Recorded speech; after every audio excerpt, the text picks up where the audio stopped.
Hey guys, Shimro here, just doing a quick mock beta video, just on Guardian Druids. Firstly, going to start off just running you through the talents that I've chosen. The talents I've chosen are the ones that I felt were probably most optimal for a Guardian Druid. To start off, I've gone for Wild Charge. This is for a nice 4-second immobilization. Secondly, I've chosen Renewal. This is a nice 2-minute cooldown, 30% of maximum health heal. That will be amazing in raiding. The third tier, I chose Typhoon. Chose it mainly because it seemed the most fun to me. Chose Incarnation for Son of Urshok, a very nice alternative to Berserk, 3-minute cooldown. And finally, Mighty Bash, a nice typical 5-second stun on a 50-second cooldown. Okay, to start things off, I haven't actually been in any of the beta dungeons yet. This is the first time I've been on the mock beta, so just gonna head on to and queue for one of the dungeons. Fortunately, even though it is beta, because it's quite late in the beta period, you still get very quick queues if you're a tank or a healer. It seems also that you get rather quick queues as a DPS, but unlike this chap, only if you accept quickly.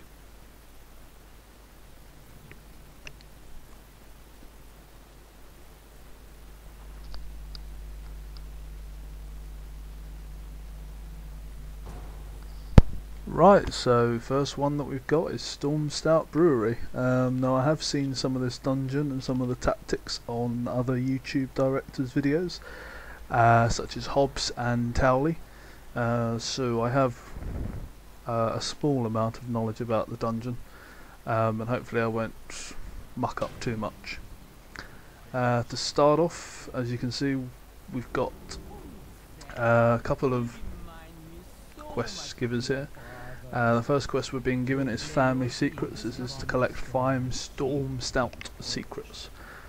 These are just some books that are laying around the dungeon, which it gives quite a nice quest reward. Fortunately, what Blizzard has now done is, depending on your specialisation, you will get a piece of loot from quests that is actually good for your specialisation, as opposed to being something that is completely and utterly useless for you. The second quest that we've picked up is Trouble Brewing. This is a storyline questline. As we go through the dungeon, you'll gradually see more of the lore come through, of Uncle Gao, I think it is trying to create the perfect brew, which when you see at the end of the dungeon, you'll find out if he actually makes it or not.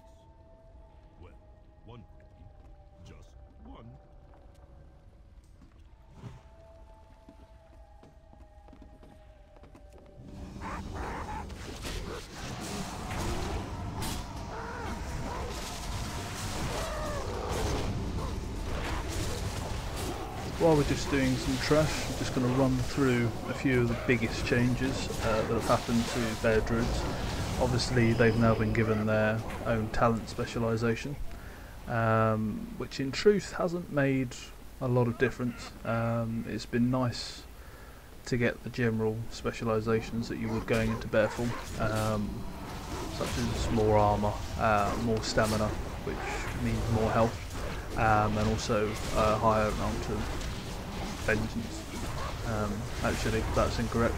On live, it's Vengeance based around the amount of health that you have to give you your max Vengeance, as opposed to in mock beta.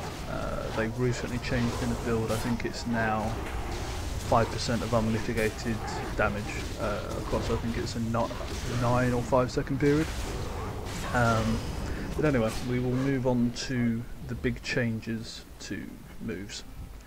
The first one being Frenzy of Regeneration. Now on live, this is a 3-minute cooldown, with the tier 13 4-piece is amazing for druids in raiding. It gives you a nice 30% extra heal, 30% extra buff to the healing done to you, as well as an extra 30% added to your life. At the moment, it follows pretty much the same role within mock beta, and I assume it will carry on through to live. It just gives you a nice on-demand heal that you can use if you have enough rage. The other thing that has changed, which is probably the biggest change for Guardian Druids apart from having their own talent tree, is Savage Defense. Now this formerly used to be the Mastery in live, and what it was is it was very similar to what a DK had, in that it gave you, in a sense, an absorb shield that you were able to build up, that you were only getting it on crits. Personally, I wasn't too keen on the Mastery in the live, which is why myself and most people were forged for dodge as opposed to Mastery, and not want to have to rely on the Mastery to save us. What the change has been in MOP is that now you can use it, I believe when you crit, when you've got enough rage, but now what it does, at least in my gear, is give you a nice 45% boost to your dodge. Now I'm not entirely sure if that's going to change at all before live. I hope it doesn't, because I think it's a really nice change. It also theoretically means that Druids could, by the end of MOP, as we get to the final encounter, the raid of Orgrimmar, that Druids may actually finally get to the CTC cap, at least for dodge, because as you probably know, Druids can't block and they can't parry, but they can dodge, and they dodge very well. As you can probably see, the buffs up in the top corner, there's one buff just to the left of my food buff. This buff is just, well, in more case it's a debuff that Blizzard have put in. The point of it is that it normalises all of your gear down to 372, and this is just for the sake of the 5.0 dungeon testing. Is it a good change? Personally, I think for Blizzard it's good because it allows them to have some feedback, and it makes it much easier for them to tune the bosses if everyone has the same gear level. Personally, I don't like it as much because I'd imagine it'd be quite hard for theory crafters to work out how much moves are actually doing with certain gear. But anyway, we roll on to the first boss being Ook Ook. In truth, he only has one mechanic, that mechanic being that barrels come, and you just have to avoid the barrels.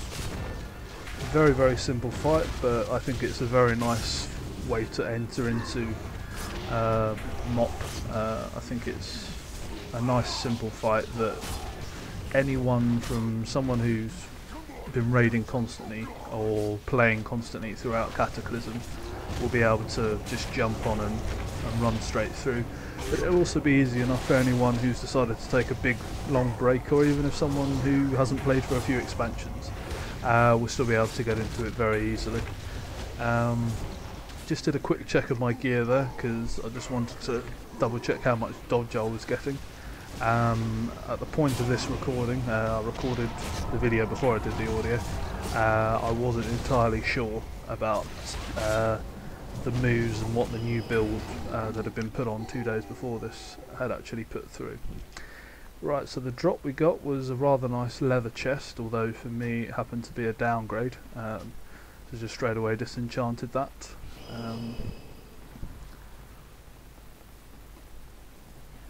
We're going to move on now to the second part of the dungeon. I had seen this in a Hobbs video and it looked like a lot of fun. As you will see as we go through the next minute, it is a gauntlet with all of these rabbits, as it were. I'm not entirely sure what the proper Blizzard name is for these, but as you can see, some of them have hammers, and the point of these hammers is that they will drop when you kill the mobs that have the hammers, and then you are actually able to use the hammers against the mobs. Now what the hammers actually do is they will commit some small damage against some of the adds, but they'll commit heavier damage to some of the smaller adds. At the moment in this, it won't make too much of a difference because fortunately this is a very easy gauntlet on normal. But when it comes up to heroic, when we hit level 90, I can see the hammers being a real need to use, otherwise I can see a lot of people dying on this gauntlet.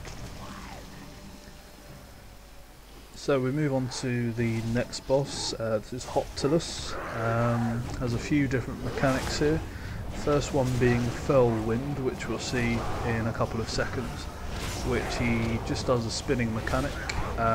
All you need to do is just get out of the way, otherwise he does about 10k a second to you.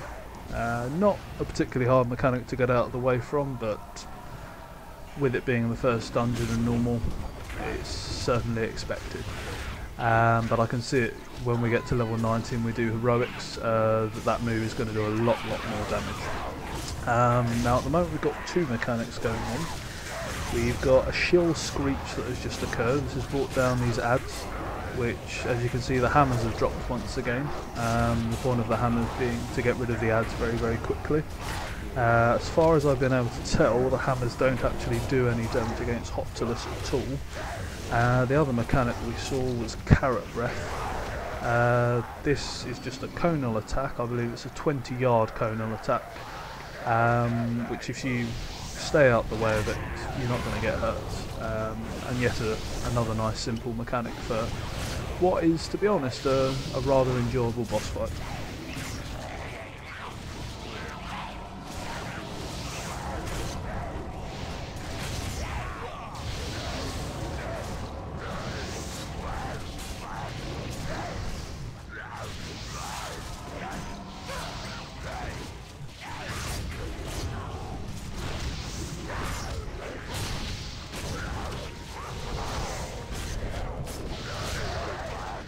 Normally I wouldn't have stayed in that mechanic, but only had a very small amount of health left, so we just did a quick burn down. As you can see, there was some mail leggings dropped. Being a bear, I can't use mail, so pretty much useless for me. So a quick disenchant. One of the things I'd love to comment on that I've noticed in MOP so far is the music that they put in, they being Blizzard, is absolutely amazing. I love it, from the music that you get from the loading screen, from the music you get from the login screen, to the music that we've had in these dungeons so far. I really enjoy it. I wouldn't necessarily say it adds a more epic feel, but like with some of the music that had previously been in the earlier expansions, and one or two of the pieces that were in Wrath of the Lich King, they're really enjoyable to listen to, and this is the first time, probably in at least a year, that I've actually had sound on in WoW. So anyway, we move on to these trash here. The point of these trash is just to get you used to some of the more simple mechanics for the final boss. As you can see, these adds do drop some beer on the ground, which you can get on you.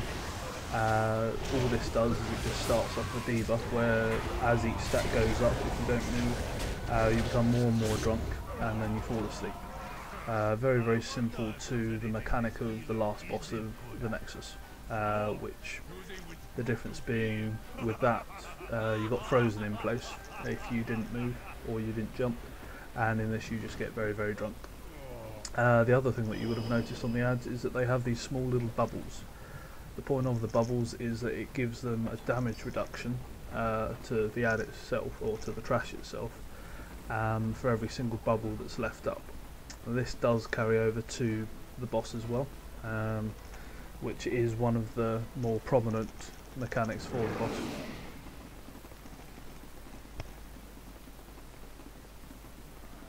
My thoughts currently on bear tanking, at least from this dungeon, and I did do an unrecorded run of the other dungeon, Temple of the Jade Serpent.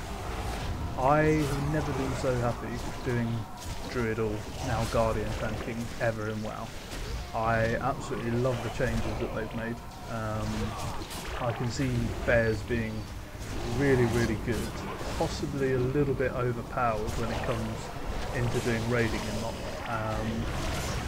How overpowered, I'm not too sure, just because I've yet to play some of the other tanking classes at MOP, although I do have all the other tanking classes at 85, so I'll be making a template for those soon, hopefully giving them a try out, and just seeing if they're any good, at least in comparable to bears. Right, the next bit of this dungeon is just it's based around the lore of the dungeon. We've got Uncle Gao or Goa or something like that. He's trying to create this perfect brew, and as you'll see as we go through the next few waves, he's trying lots of different ingredients to see what will create the perfect brew. And you'll see, at least for the first three, it's well and truly mucks it up. But for the final one, which I'll let you see what happens, we end up getting a boss out of it.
As you can see from that, myself and one of the DPS did stay standing in the air a little bit too long. Did start to hurt, but fortunately not too much damage. But I can see that really hurting when we get to heroic at level 90. But apart from that, it's a nice easy mechanic. It pretty much follows the Blizzard golden rule: if there's fire on the floor, get out of it. So we move on to the next boss here, the next boss being Yanzu the Uncasked. Now he has 4 main mechanics, with a 5th one that is more likely to occur in heroic at 90. This mechanic is called Brew Bolt. The description being, if there are no players near Yanzu, he will begin casting Brew Bolts. This inflicts 50,000 damage, and in heroic it be 80,000. And it will increase magic damage taken by the target for 6 seconds, and this effect does stack. The second mechanic that we will see is Bloat. Now what Bloat does is Yanzu infuses a random player with excessive quantities of brew. This Bloat causes brew to gust from their ears for 30 seconds, inflicting 20,000 damage, heroic 50,000, and will knock them back in a 10-degree cone on either side of the bloated player. The next mechanic that we move on to is Wall of Suds. Now you would have just seen it, and it's just coming up again now. This is periodically summoned, and it summons Walls of Sudsy Brew, which inflicts 50,000 damage on heroic 100,000 every 0.50 seconds. The players that stand within the wall and stuns them for 5 seconds. An extra effect of this is Sudsy, which grants the player the ability to jump extra high. Now the next one from that is Blackout Brew. This inflicts 150,000 damage, heroic 30,000. I'm just reading from the Wowhead. I believe that this isn't corrected to the most up-to-date build, so I'd assume that'd be 15,000. But anyway, inflicts it to all players and applies 3 stacks of Blackout Brew. These stacks can be removed by moving and jumping. If the Blackout Brew reaches 8 stacks, the brew will stun them. As you've seen in this fight, I've been stunned at least once, and you'll most likely see me get stunned once again. The final mechanic that you'll see, which is something that we saw on some of the ads earlier, is Bubble Shield. Now, we only saw this once or twice in this fight, but the mechanic is exactly the same as with the ads. This being that every bubble gives a 10% damage reduction. Okay, we're going to see it one last time, and that is the final boss down. The drops being a cloth belt and a gun, both of which are completely useless to me. But if you want to see the stats, feel free to pause the video at the points, and you'll be able to see the stats for the drops. At the moment I'm just leaving the lore to finish out, as Uncle Gal is trying to sort out his perfect brew, and we do our final hand in here, and we also do our final hand in of Family Secrets. Overall, I really enjoyed this dungeon, a lot of fun bosses, really enjoying how Guardians are playing. As I said, haven't enjoyed playing a Bear Druid in years like this, and thank you very much for watching.